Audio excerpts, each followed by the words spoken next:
오늘 하나님의 말씀 마태복음 26장 1절에서 13절의 말씀입니다. 마태복음 26장 1절에서 13절의 말씀입니다. 교독하시고 마지막 절은 함께 읽도록 하겠습니다. 예수께서 이 말씀을 다 마치시고 제자들에게 이르시되 내가 아는 바와 같이 이틀이 지나면 유월절이라 인자가 십자가에 못 박히기 위하여 팔리리라 하시더라.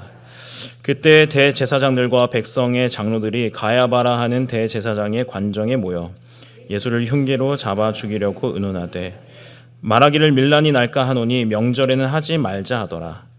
그래서 베다니 나병 환자 시몬의 집에 계실 때에 한 여자가 매우 귀한 향유 한 옥합을 가지고 나와서 식사하시는 예수의 머리에 부으니 보고 분개하여 이르되 무슨 의도로 이것을 허비하느냐, 이것을 비싼 값에 팔아 가난한 자들에게 줄 수 있었겠도다 하거늘 예수께서 아시고 그들에게 이르시되 너희가 어찌하여 이 여자를 괴롭게 하느냐, 그가 내게 좋은 일을 하였느니라. 가난한 자들은 항상 너희와 함께 있거니와 나는 항상 함께 있지 아니하리라. 이 여자가 내 몸에 이 향유를 부은 것은 내 장례를 위하여 함이니라. 같이 읽겠습니다. 내가 진실로 너희에게 이르노니 온 천하에 어디서든지 이 복음이 전파되는 곳에서는 이 여자가 행한 일도 말하여 그를 기억하리라 하시니라. 아멘. 저는 개인적으로 삶의 여러 가지 질문을 가지고 살아가는데 오늘 그 질문 중에 하나를 이 본문을 가지고 좀 풀어보려고 합니다. 제 기억 속에 오늘 이제 풀어낼 이 한 가지 질문에 대해서 제가 집착하게 된 계기가 있었습니다. 초등학교 때 그러니까 제가 초등학생 때 저희들을 다양한 방법으로 괴롭히는 선생님이 계셨는데요. 하필이면 그분은 2년 동안 같이 제가 3학년, 4학년 때 제 담임이셨어요. 근데 이분이 정말 다양한 방법으로 저희를 괴롭히셨는데 그 중에 하나는 뭐였냐면 이제 학교 시간이 됐는데 저희를 보내주지 않는 거예요. 보내주는 조건이 뭐였냐면 내가 마음에 드는 질문을 하면 너희들을 보내줄게였어요. 웃기죠. 지금 만약 그런 선생님이 계시다면 뭐 말도 안 되는 일이었지만 저희는 굉장히 순수했기 때문에 다 꾹 참고 어떤 질문을 할까 다 찾아냈죠. 근데 초등학교 3학년, 4학년이 어떤 수준 높은 질문을 하겠어요, 사실은. 다 이런 질문, 저 질문은 다 했는데 이 선생님이 마음에 안 드는 거예요. 우리를 아예 괴롭히려고 작정을 했기 때문에 어떤 질문도 사실은 받아들이지 않았습니다. 그때 이 교실에서 어떻게 탈출할 수 있을까? 빨리 가고 싶은데 집에 늦게 가면 동생이 저보다 빨리 게임을 할 것이고 간식을 더 먼저 먹을 거고 아이스크림 내가 꿈쳐놓은 게 있는데 그걸 어떻게 동생이 찾아낼 건데 여러 가지 걱정이 들면서 하나 제 머릿속에 스쳐 지나가는 그 책의 한 부분이 있었어요. 다행히 제가 책을 많이 읽지 않았지만 도서관에 많이 가서 책을 많이 펴봤거든요. 그런데 거기서 그 소크라테스의 갑자기 헷갈리네요. 철학자의 그 소크라테스의 말이 생각이 났습니다. 너 자신을 알라. 그래서 선생님에게 나는 나 자신을 알기 위해서 삽니다라고 나는 네네 그런 정확하게 기억이 안 나는데 그런 그 말을 가지고 제가 질문을 해서 그 반에서 탈출했던 경험이 있습니다. 그런데 그렇게 그냥 지나가는 질문이 아니더라고요. 나 자신을 알라 이 질문이, 이 말이. 그래서 그 뒤로부터 상황과 상관없이 나는 누구인가라는 이 정체성에 관한 질문을 많이 만나게 되었고 여기에 굉장히 제가 집착하게 되었습니다. 그리고 하필이면 여름에 저희들 젊은 부부에서 나름대로 또 훈련 프로그램이 있는데 첫 번째 강의가 이 정체성에 대한 강의가 되어서 제가 지금 이 여름을 보내면서 제 머릿속에 나는 누구인가라는 질문이 굉장히 가득합니다. 좀 다시 한 번 더 이야기를 다시 다른 질문을 해보겠는데요. 그렇다면 구원받은 자의 정체성은 무엇일까요? 성경은 구원받은 자의 정체성에 대해서 여러 가지 단어로 설명하고 있습니다. 마치 다이아몬드가 여러 면이 있는 것처럼 성경은 구원받은 자의 정체성을 여러 가지 이야기하고 있는데요. 그 중에서 몇 가지는 백성, 제자, 자녀 이런 것으로 이야기를 하고 있습니다. 백성이라는 말은 하나님께 속한 자라는 말이죠. 그리고 제자라는 말은 스승이신 예수님을 따라가는 자라는 말입니다. 그리고 자녀라는 말은 하나님이 우리 아버지가 되셨다는 말입니다. 이렇게 보면 구원받은 자의 정체성은 하나같이 하나님이 없이는 결정될 수 없는 것들이에요. 하나님이 아버지이시기 때문에 우리가 하나님의 자녀고, 하나님이 왕이시기 때문에 우리가 하나님의 백성이고, 예수님이 우리의 스승이시기 때문에 우리가 제자인 거죠. 하나같이 관계가 있고 하나님 안에서 우리의 정체성이 결정이 됩니다. 그리고 이런 정체성은 사실 굉장히 우리의 인생 속에서 중요한 부분입니다. 정체성은 우리가 어떻게 살아야 하는지를 결정해 주기 때문에 그렇습니다. 저를 예로 들면 제가 아빠 노릇을 하기 때문에 아빠가 아니죠. 아빠이기 때문에 아빠 노릇을 합니다. 물론 가끔은 빨리 해치우고 아빠로서가 아니라 빨리 해치우고 쉬고 싶습니다. 그래서 막 샤워기를 애기 씻기 때 막 샤워기를 막 뿌려대고 이럴 때도 있지만 기본적으로 제가 아빠이기 때문에 아빠 노릇을 하는 것이죠. 그리고 제가 설교를 하고 축도를 해서 목사가 아니라 목사이기 때문에 설교를 하고 축도를 합니다.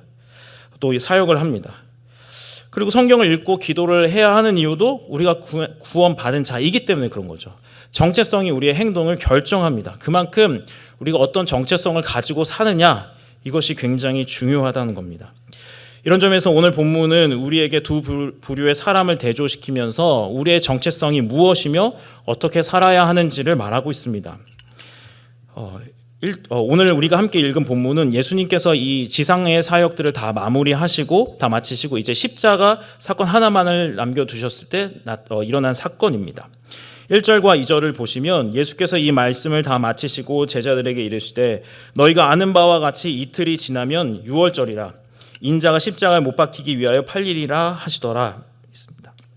유월절은 이스라엘에게 있어서 시작이 되는 날입니다. 포로로 살던 이스라엘 백성이 하나님의 역사로, 구원의 역사로 탈출하게 된 날입니다. 근데 단순히 포로에서 자유가 얻었다 이걸로만 끝난 것이 아니라 유월절은 이스라엘에게 굉장히 중요한 날이었습니다. 유월절을 생각해 보시면 죽음의 사자가 그 집을 넘을 때 조건이 그들이 이스라엘 백성이거나 아브라함의 약속을 받았다거나 그들이 오래전부터 이곳에 하나님의 백성이기 때문이 아니라 그 문설주에 어린 양의 피가 발렸기 때문에 죽음의 신이 넘어갑니다. 이건 뭘 얘기하냐면 그들이 하나님의 타고난 것으로 하나님이 구원하신 것이 아니라 어린 양의 피를 보고 그들이 구원을 받았다는 것이죠. 어린 양의 피로 그들의 죄가 대속되고 그들이 구원을 받았다는 것입니다. 넘어가는 조건이 피입니다. 그리고 어린 양이 그 집에 있는 사람들의 죄를 대신했다는 한 것이죠. 이 유월절은 그들이 가진 이스라엘 백성, 언약의 백성 이것들이 특권이 아니라 어린 양의 죽음을 통해서 동일한데 어린 양의 죽음을 통해서 죄를 용서받았다는 그걸 이야기하고 있습니다. 오늘 예수님은 이 말씀에서 자신의 죽음을 유월절 어린 양과 같은 죽음이라고 말씀하고 계십니다. 죄 때문에 죽을 수밖에 없는 사람들을 위하여 대신 죽는 죽음이라고 연결해서 제자들에게 설명하고 계셨어요. 한편 드라마처럼 이렇게 카메라 넘어가서 한편 이 다른 장면으로 넘어가면 예수님이 이렇게 자신의 죽음에 대해서 말씀하실 때 당시 지도자들도 예수님의 죽음에 대해서 이야기하고 있었습니다. 3절입니다. 그때 대제사장들과 백성의 장로들이 가야바라 하는 대제사장의 관정에 모여 예수를 흉계로 잡아 죽이려고 의논하되 말하기를 밀란이 날까 하노니 명절에는 하지 말자 하더라 하면서 그들이 예수님을 어떻게 죽일까 대제사장의 집에서 모여서 회의를 합니다. 모여서 계획을 세우는 거죠. 계획을 세우는데 적어도 이 명절에는 하지 말자고 얘기를 해요. 아마 당시 사람들이 예수님을 선지자라고 알았고 또 그런 예수님을 잡아 죽인다면 백성들의 이 비난과 이 비난을 감당할 수가 없기 때문에 그리고 그 당시 종교 지도자들은 사람들이 두려웠기 때문에 사람들의 시선을 최대한 피하는 방법 이 명절엔 적어도 하지 말자고 일단은 계획을 세웁니다. 그런데 그들은 누구보다도 예수님의 죽음의 의미를 알아야 되는 사람들이었습니다. 특별히 대제사장은 예수님과 같은 역할을 하는 사람이었어요. 레위기에 의하면 대제사장은 1년에 한 번 대속죄일에 지성소에 들어가서 하나님의 영광을 보고 그 거룩하신 그 하나님의 존전 앞에 모든 이스라엘 죄를 가지고 들어갑니다. 그리고 그 죄를 용서하시는 그 하나님 앞에 서는 것이죠. 온 백성의 죄를 대속하는 그날 그 일을 하는 그 대제사장이 사실은 예수님의 그림자인데 예수님이 누구신지를 알지 못했던 겁니다. 히브리서 기자는 대제사장과 구약의 제사를 예수님의 그림자라고 말합니다. 히브리서 10장 1절에는 율법은 장차 올 좋은 일의 그림자일 뿐이요 참 형상이 아니므로 해마다 늘 드리는 같은 제사로 나오는 자들을 언제나 온전하게 할 수 없느니라. 대제사장의 정체성은 이거였습니다. 예수님의 그림자였습니다. 예수님이 하시는 일을 보여주고 사람들에게 장차 우리에게 구원자가 오실 것이다 라는 것을 알려주는 사람이었는데, 이 대제사장은 자신의 정체성을 나타내지 못했습니다. 그러면서 어느 누구도 경험할 수 없는 신비로운 경험을 했고 하나님을 영광스러운 존전 앞에 나아가면서도 그것을 알지 못하고 자기의 이름을 위해서, 자기의 어떤 명예를 위해서 일했습니다. 그는 예수님이 가까이 오셨음에도 불구하고 예수님의 죽으심에 대해서, 그 의미에 대해서 몰랐던 것입니다. 경험을 했고 살았고 했지만 그 정체성을 잊어버렸던 거죠. 그들은 결국 자신의 정체성을 잊어버리고 계속해서 정체성을 가진 자답게 살지 못합니다. 또 정체성을 잊은 한 부류가 하나 더 나옵니다. 바로 제자들입니다. 예수님은 제자들에게 3번의 순환 예고를 하셨습니다. 마태복음 16장에서 처음 그 얘기를 하셨는데요. 처음 죽음과 부활에 대해서 이야기를 하시고 나서 우리가 잘 알듯이 베드로가 예수님의 멱살 잡고 막 항변했습니다. 이러시면 안 되죠.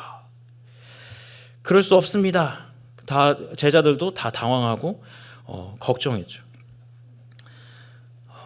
마태복음 20장에서는 더 재미있는 일이 일어납니다. 예수님께서 3번째로 자신의 죽음과 부활에 대해서 말씀하셨는데요. 바로 뒤에 어떤 내용이 나오냐면 세베대의 엄마가 우리 아들 둘을 예수님의 좌편과 우편에 앉게 해달라는 거였습니다. 예수님 분명 직전에 바로 나 이제 죽고 부활할 거야 라고 얘기했는데 도대체 뭘 듣는 건지 모르겠어요. 성경을 보다 보면 답답하고 뭔지 모르겠습니다. 물론 저도 그랬겠다는 생각은 듭니다. 근데 예수님 마음이 어땠을까 싶은데, 어쨌든 예수님께서 자신의 죽음과 부활에 대해서 계속 3번이나 이야기하시면서도 제자들은 그걸 알지 못하고 있었습니다. 계속 예수님과 먹고 마시고 일거수일투족을 다 하며 예수님의 말씀을 하나도 놓치지 않았는데, 제자들은 예수님이 어떠한 삶을 사실 것이고 어떠한 죽음을 맞이할 것인지 알지 못하고 내내 그들은 예수님이 우리의 왕이 되실 거야, 로마를 엎으실 거고 우리가 거기에 그 나라에 한 자리 차지하겠지, 그걸 기대하며 살았습니다. 근데 제자의 정체성은 이런 것이 아니잖아요. 제자라면 예수님의 말씀을 듣고 그 말씀을 따라가는 게 제자잖아요. 그들은 자신의 정체성을 잊어버렸습니다. 그들의 정체성이 무엇인지 다 거기에 대한 책임이 없었어요. 거기에 무겁게 생각하지 않았습니다. 그들은 예수님을 그냥 이용해서 한 자리 차지하려는, 삶의 표려는 그러한 생각과 그러한 기대감을 갖고 살았던 것이죠. 제자들도 예수님 근처에 가까이 있었지만 정체성을 잃어버렸고, 대제사장들은 예수님의 역할을 하고 온 백성의 죄를 대속하는 그 일들을 했지만 자신의 일이 무엇인지 예수님을 알지 못하고 자기의 정체성을 잊어버린 것입니다. 정체성을 잃어버리면 어떻게 될까요? 결국에 자기 욕심밖에 남지 않습니다. 오늘 우리가 읽지 않았지만 14절에서 16절을 보시면 예수님의 12제자 중 하나인 가룟 유다가 나옵니다. 가룟 유다가 우리가 잘 알듯이 대제사장들을 찾아가서 은 30에 예수님을 팔아버립니다. 은 30이면 아무것도 아니었거든요. 비싼 값이 아니었는데 예수님을 팔아버려요. 거기에는 가룟 유다가 예수님은 더 이상 기대할 것이 없어, 예수님은 내가 기대했던 그 예수님은 이 로마를 뒤엎고 우리에게 자유를 주고 우리에게 한 자리를 내어주고 그런 왕이 되셔야 할 분인데 그럴 분이 아니야 라는 결론을 내리고 그냥 대제사장들에게 헐값에 팔아버립니다. 가룟 유다만 그랬던 것이 아니죠. 우리가 너무 잘 알듯이 제자들도 예수님이 잡히셨을 때 다 도망갔습니다. 제자들은 죽는 데까지 그냥 따라갔어야 되는 게 제자인데, 제자임에도 불구하고 자신의 욕심대로 살았고 결국엔 간접적으로든 직접적으로든 예수님을 죽이게 됩니다. 다들 예수님을 따르면서도 예수님의 제자라고 하면서도 실은 예수님을 따르지 않았습니다. 실제로 예수님의 능력을 받고 그 나라에서 떵떵거리면서 사는 힘과 부만 기대했던 것이죠. 대제사장들이 예수님을 죽이려고 한 이유도 결국 자기 자신들 때문이었습니다. 사람들의 시선이 자꾸 예수님께로 가니까, 사람들의 인정과 인기가 자꾸 예수님께로 가니까 자신들의 입지가 줄어들고 자신들의 자리를 지키기 위해서 이 경쟁에서, 인기라는 이 경쟁에서 이기기 위해서 결국 예수를 죽이게 되는 거죠. 사랑하는 성도 여러분, 오늘 이 제자와 이 대제사장의 모습은 사실 우리가 가진 모습의 한 부분이기도 합니다. 우리가 살아가는 이 세상은 너무 복잡합니다. 닥치는 대로 살아야 되는 것 같아요. 그러다 보면 자신을 잊어버렸다는 생각이 들 때가 오더라고요. 결혼하기 전에 아침에 고요하게 일어나서 성경을 펴고 음악을 틀고 기도를 하는 것은 그냥 늘상 있는 일인 줄 알았습니다. 근데 이게 그렇게 큰 복인 줄 몰랐습니다. 잠에서 깨지도 않았는데 아이가 먼저 깹니다. 정신도 차리기 전에 밥을 차려줘야 되고, 물론 지금은 안 합니다. 지금 못하고 있는데 밥을 준비해야 되고, 근데 그렇게 해서 좀 끝나면 좋겠는데 또 응아를 합니다. 그러면 깨우고 먹이고 치우고 닦이고 씻기고 입히고 어린이집에 보냅니다. 그렇게 하면 이제 오전이 다 끝나고 좀 쉬다 보면 분명히 한 6시간 남은 줄 알았는데 1시간이면 끝나는 것 같습니다. 느낌상. 그러다 보면 내가 뭔가라는 생각이 들더라고요. 많은 사람들, 저만 그랬던 게 아닌 것 같아요. 만나는 사람들을 이야기를 들어보면 정신없이 그렇게 아이들을 키우다가 이게 뭔가 하는 생각이 들고, 아이들이 어느 정도 크면 자기들이 라면 정도 끓일 줄 알 때가 오면 나도 내 인생을 찾아야지라는 결심을 하게 되는 것 같습니다. 제가 만났던 사람들이 그랬어요. 누군가의 엄마나 누군가의 아빠로가 아니라 그냥 나 그 자체. 오래전부터 이 문제 때문에 이 사회에서는 계속 나 자신으로 살아야 된다고 이야기 많이 했습니다. 제가 지난주에도 인터넷에 이렇게 막 뒤지고 보니까 사람들이 인생을 살면서 가장 후회하는 게 있다면 이거래요. 다른 사람들의 눈치를 보면서 산 거. 다른 사람의 기준에 맞추면서 자신의 인생을 산 거를 가장 후회한다고 하더라고요. 그러면서 이제 더 이상 눈치 보지 말고 나답게 살자. 나답게 살자. 그렇게 얘기합니다. 너무 훌륭한 말이죠. 여기 많은 분이 모이셨지만 여기 다 다르시잖아요. 똑같은 생각을 하시고 똑같은 마음과 막 그렇게 하시지 않으시잖아요. 뭔가 하나가 있어도 다 다른 생각들을 하고 다른 마음을 가지신단 말이에요. 우리가 서로 다 다르기 때문에 각자에 맞는 정체성대로 사는 게 맞습니다. 우리는 공장에서 찍어내는 그런 기계가 아니니까 각자 다양한 모습대로 다양한 정체성을 갖고 사는 게 맞아요. 문제는 그 다음입니다. 나는 나대로 나만의 인생을 가지고 사는데, 그렇다면 나만의 인생, 자기답게 산다는 게 무엇이냐 말이에요. 자기답게 살기 위해서 그동안 나에게 영향을 주었던 모든 것들을 막 다 끊어냅니다.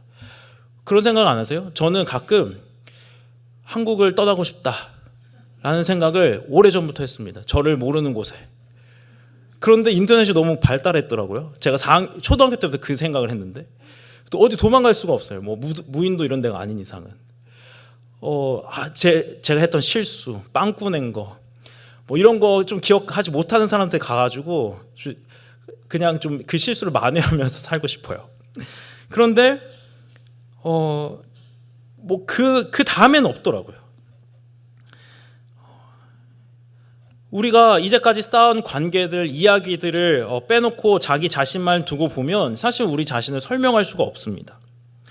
우리는 태어날 때부터 누군가의 아들이고 딸이고 친구였고 누군가의 어떤 남편이고 아내잖아요. 우리는 항상 누군가의 관계를 통해서 우리 자신이 만들어졌는데 그걸 다 잘라내고 나니까 우리 스스로가 누구인지 모르게 되는 거예요. 그러면 그때는 딱 하나밖에 남지 않습니다.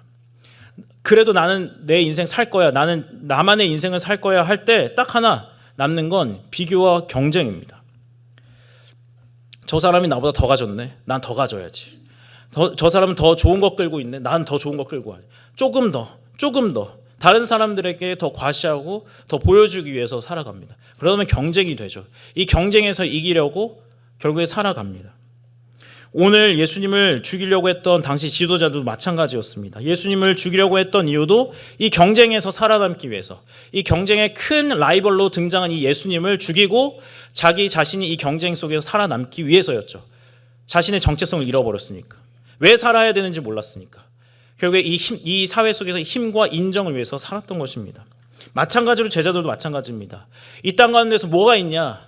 이 땅 가운데서 돈 많이 벌고 떵떵거리면서 잘 사는 게 전부지 라고 했던 것들이 이 제자들의 마음이었던 거예요. 정체성을 잃어버린 사람들에겐 결국엔 비교와 경쟁밖에 남지 않고 이 세상에서 어떻게 더 잘 살까? 어떻게 더 이기면서 살까? 어떻게 하면 더 밟으면서 살아갈 수 있을까? 그냥 이기는 게 목표가 됩니다. 철저히 자기 자신을 위해서 살아가게 됩니다. 예수님과의 관계는 없어지고 그냥 자기 자신, 예수님과 상관없는 삶을 살아가게 됩니다. 오늘 본문에는 이런 이 한 부류의 인물 외에 의외의 인물이 나옵니다. 구원의 은혜를 알만한 대제사장이나 제자가 아니라 당시로서는 무시당하는 한 여인입니다. 이 한 사람의 존재도 인정받지 못하는 이 한 여인이 나오는데요. 성경은 이 여자의 이름이 무엇인지도 말해주지 않습니다. 그리고 어떤 장면에서 나왔던 사람이라고 얘기도 하지 않아요. 근데 그 여인이 식사하시는 예수님의 머리 위에 매우 귀한 향유 한 옥합을 붓습니다. 7절 보시면 한 여자가 매우 귀한 향유 한 옥합을 가지고 나와서 식사하시는 예수의 머리에 부으니라고 되어 있습니다. 마가복음에 의하면 이 향유의 가격은 300데나리온이었다고 해요. 당시 노동자의 1년치 품삯이었습니다. 상당한 가치가 있었던 이 향유를 이렇게 조금씩 한 방울씩 똑똑 떨어뜨린 게 아니라 이거를 확 부어버린 겁니다. 아낌이 없이 그 머리에 확 부었던 거죠. 왜 이 여인은 이 값비싼 향유를 부었을까요? 아마 이 여인에게 굉장히 중요한 재산이었을 테고 자기 전부였을 텐데도 이 여인은 이 값비싼 향유를 아낌없이 붓는데, 제자들이 이 여인을 나무로 할 때 예수님이 이렇게 말씀하셨습니다. 12절, 이 여자가 내 몸에 이 향유를 부은 것은 내 장례를 위하여 함이니라 라고 말씀하십니다. 예수님은 이 여인이 예수님의 죽음의 의미를 알고 있었다고 이야기를 해요. 예수님이 앞으로 얼마 있다가 죽으시는 이 장례를 위해서 이 여인이 자신에게 가장 귀한 향유를 그 머리 위에 부었다고 이야기를 하는 것입니다. 이 여인이 예수님께 향유를 부은 이유는 아마 확실한 건데 복음의 은혜 때문이었습니다. 이 여인이 왜 그렇게 했을까? 조금 더 단서를 찾아보면 이 여인이 있었던 베다니는 예수님이 죽은 나사로를 살리신 곳이었습니다. 예수님이 나사로를 살리러 가실 때 그 마르다에게 뭐라고 말씀하셨냐면 나는 부활이요 생명이니 라고 자신을 소개하십니다. 아마 이때 이 말씀들이, 그리고 그때 나사로를 살리셨던 그 사건이 그 베다니 지역에 퍼졌을 테고, 그 이야기를 들은 어떤 여인은 그 이야기 하나만을 듣고 예수님이 이런 분이시구나, 예수님이 우리의 생명이시고 우리의 부활이시고 우리를 죽은 자 가운데 살리시는 분이시고 우리의 생명의 구주 되시는구나라는 것을 정확하진 않더라도 피상적으로라도 알고 있었을 것입니다. 그리고 그가 가진 아주 피상적인 그 지식 때문에 그 은혜 때문에 이 여인은 가장 소중한 향유 한 옥합을 예수님의 머리에 붓게 되는 것입니다. 오늘 성경은 대제사장과 제자들, 그리고 이 여인을 비교하면서 정체성을 잊어버린 자들과 그리고 복음으로 정체성을 갖게 된 자를 비교하고 있습니다. 대제사장들은 아까 말씀드렸던 것처럼 대제사장들과 제자들은 예수님과 밀접한 관련이 있었습니다. 예수님의 그림자였고 예수님의 가장 측근으로서 그들의 삶을 통해서 예수님을 증거할 수 있는 그런 사람들이었는데도 불구하고 복음을 깨닫지 못하고 자신의 욕심대로 살아갑니다. 그러나 이 한 여인은 이름도 없습니다. 당시로서는 여자는 한 사람의 존재로도 인정받지 못했어요. 근데 그런 사람이 복음을 듣고 복음의 은혜를 깨닫고 그 복음을 통해서 올바른 정체성을 갖게 되고 이 복음을 가장 가치 있게 여기고 복음을 드러내는 삶을 살아간다는 거예요. 이 여인은 예수님의 죽음의 의미를 깨달았습니다. 그 죽음이 구원을 위한 죽음이고 생명을 위한 죽음이고 우리의 죄를 위해서 죽으시는 죽음이라는 것을 어렴풋이라도 알고 있었던 거예요. 이 여인은 예수님의 죽음에 대한 그 은혜의 가치를 깨닫고 자신의 가장 귀한 것을 그분을 위해 쏟아 부은 것입니다. 그분에게 자기 인생의 전부가 있다는 것을 알고 고백한 것입니다. 그분이 자신에게 주신 은혜를 가장 가치 있게 여기고 그리고 그 은혜에 자기의 존재를 다 맡겨드렸어요.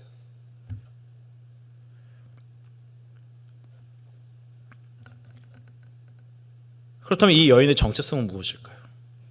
복음의 은혜를 깨달은 자의 정체성은 무엇이고 어떻게 살아가야 될까요? 예수님은 오늘 이 이야기 끝에서 좀 이해가 안 되는 말씀을 우리에게 말씀하시는데요.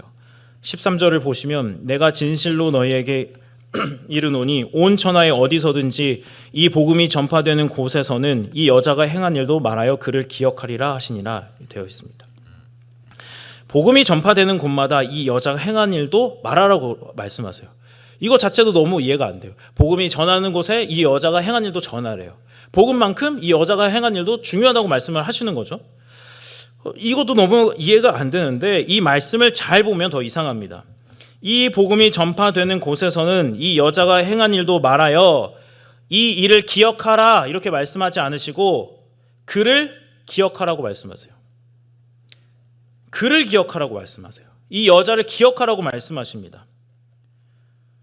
예수님은 오늘 이 사건, 이 여인이 그 값비싼 향유를 부은 사건을 기억해서 그것을 정해서 복음을 받아들인 자들이 자신의 가장 귀한 것들을 내놓아라 이렇게 말씀하지 않으시고 가장 귀한 가치를 내놓았던 그 여인을 기억하라고 말씀을 하신단 말이에요.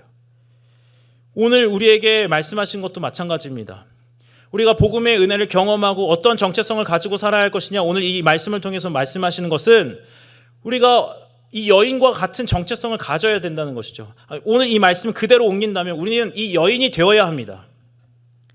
이 여인의 정체성은 무엇입니까? 이름이 없습니다. 인정을 받지도 못합니다. 당신은 사람이 취급받지 사람이라는 것도 사람도 아닙니다. 그런데다가 자기가 가진 가장 귀한 예물을 향유를 내놓았습니다. 이제 아무것도 없는 거예요. 이 아무것도 없는 이 정체성을 가지라는 거예요. 이 여인이 뭐가 있겠습니까? 자신의 억울한 일을 당하면 고소도 할 수 없는 여인이었는데 예수님은 이 여인처럼 이 여인과 같이 되라고 말씀하십니다. 아무것도 없는 존재, 아무것도 가지지 않은 존재, 손과 발에 아무것도 없는 그 존재가 되라고 말씀하십니다. 왜요? 그에게 한 가지가 있잖아요. 그에게 예수 그리스도가 있기 때문입니다. 그의 존재에 그 예수 그리스도가 전부가 되셨기 때문에 그렇습니다. 복음의 은혜에 감격하며 그 은혜를 온전히 의지하여서 이 여인은 자기 자신을 완전히 비웠습니다. 그리고 자기 자신을 이 세상이 보기에 가장 가치 있는 것들이 아니라, 내가 보기에 가장 가치 있는 것들이 아니라 주님이 나에게 주신 그 가장 가치 있는 그 복음의 은혜로 자기 자신을 채운 것입니다. 사랑하는 여러분, 은혜의 복음을 아는 자의 정체성은, 그리고 그 삶의 태도는 바로 이 여인이 되어야 합니다.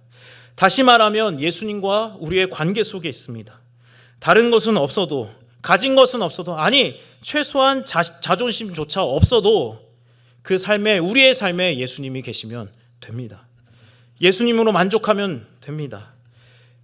왜냐하면 예수님께서 자신의 죽음을 통해서 우리에게 생명을 주셨고 우리의 인생을 이끌어 가시고 우리와 함께 하시고 우리 안에 가득 채우기를 원하시기 때문에 그렇습니다. 그분이 없으면 우리도 없는 것입니다. 그분이 우리의 생명의 주인이시기에 생명을 받은 종으로서 그분만을 우리는 의지하면 이 세상을 살아갈 수 있습니다. 결국 구원받은 자가 가져야 할 모습은 예수님께서 제자들에게 말씀하신 것과 같습니다. 자기를 부인하고 예수를 온전히 나타내는 삶입니다. 희생을 하고 내가 이만큼 내어주겠다 그런 태도가 아니라 그 은혜가 너무 감사해서, 그 은혜에 감격해서 일어나는 아주 자연스럽고 당연한 일입니다. 교회는, 그리스도인은 이 십자가만을 채우고 십자가만을 이 세상에 줄 수 있습니다. 마이클 호튼이라는 미국의 신학자는 한 목사님의 말을 인용해서 이런 이야기를 했습니다. 사탄이 한 도시를 완전히 장악하면 어떤 모습일까? 이렇게 질문을 던진 다음에 사탄이 도시를 장악한다면 술집은 모두 문을 닫을 것이고 도생물들은 자취를 감출 것이다. 그러니까 사탄이 한 도시를 장악하면 깨끗해지고 유흥가도 사라지고 다들 도덕적이고 웃고 사랑하며 그렇게 산다는 거예요. 저주 악담이 사라질 것이다. 그리고 교회는 문정성시를 이룰 것이다. 많은 사람들이 온다는 거죠. 그러나 교회에서는 그리스도가 선포되지 않을 것이다. 사단이 한 도시를 장악하면 모든 것이 우리가 바라는 대로 도덕적이고 윤리적이고 거룩하게 되고 다 바람직하게 되지만 교회는 예수를 잃어버린다고 이야기합니다. 우리의 정체성은 예수님과 관계되어 있습니다. 연관되어 있습니다. 그 안에 있습니다. 예수와 관계하지 않는다면 죽은 것입니다. 반대로 아무 것이 없어도 예수 한 분만 있다면 우리는 생명력이 넘치는 삶을 사는 것입니다. 예수님과의 관계에 모든 것이 있습니다. 사랑하는 성도 여러분, 이제 한 학기를 마무리합니다. 벌써 1년에 6개월이 이제 이번 주가 가면 다 가고 마무리가 됩니다. 이렇게 시간이 구분해 있다는 것은 우리가 우리의 삶을 되돌아보게 합니다.